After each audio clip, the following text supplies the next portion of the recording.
All right, Albert Breer, Sports Illustrated, joining us now. Gilmore ramped it up again late this week, telling Josina Anderson he wants what he's worth and gave some more extended comments. Bert, where do you think this is headed? I think it's probably going to lead to some sort of adjustment to the contract. And I actually could see this be a hold-in. Does that make sense? So I think what could end up happening is, to avoid the fines, he shows up.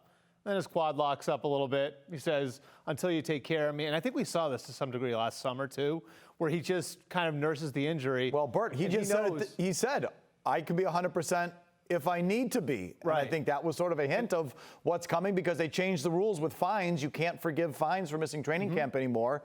So you have to report, but you don't have to put yourself out on the field. And here's his leverage. His boss just spent a lot of his boss's money and set a record for guaranteed money spent in free agency, right?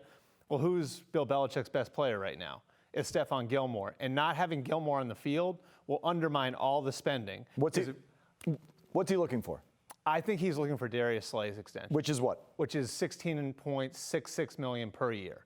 And the Slay comparison makes some sense because it's Slay's third contract. He was near 30 years old. Now, the Patriots would tell you the Eagles may already regret doing that. But the bottom line is, I think Steph Gilmore has a point here. Now, if he's asking for Jalen Ramsey money, that's something else. But there are corners that are making more than Slay. So is he asking for 3 years at 16 per? It was 3 years, $50.5 million. No shot, Bert. Yeah. No shot. And that's why they're not going to give that to him. I think the one-year adjustment, what they did for Gronk, what they did for Brady, is probably what winds up happening, where they give him incentives that he's going to hit pretty easily. And so they can say, well, we didn't give you a raise. We gave you some incentives you can hit. And he winds up becoming whole with that. You're not the only one to say it. You make this sound so simple. Like, yeah, just give him a 1 year bump. They'll find some common ground. How come he's not in yet? How come this hasn't happened yet? So, I mean, this is what I'm saying. Like, I think it's a little more dire than people are painting it. If that 1 year bump is so easy and such a simple compromise, how come it hasn't happened? And he seems to be getting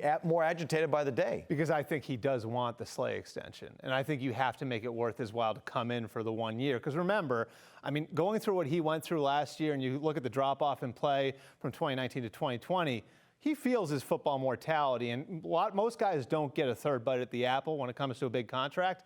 He's looking for a third big contract, and I think if he can't get it, he at least wants a significant bump this year. It's going to get him closer to the top corners in the game. If he wants a significant amount of money, I don't think he's going to get it. Ted Johnson had these comments this week on BST. Let's hear him again.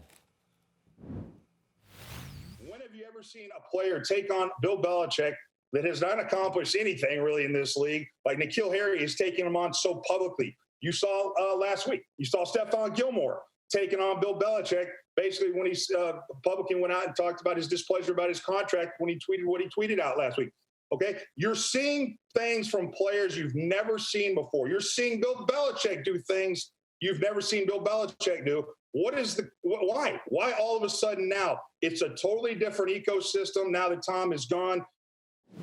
Agree or disagree? Agree. And I think it's because we're seeing now what Brady facilitated, right?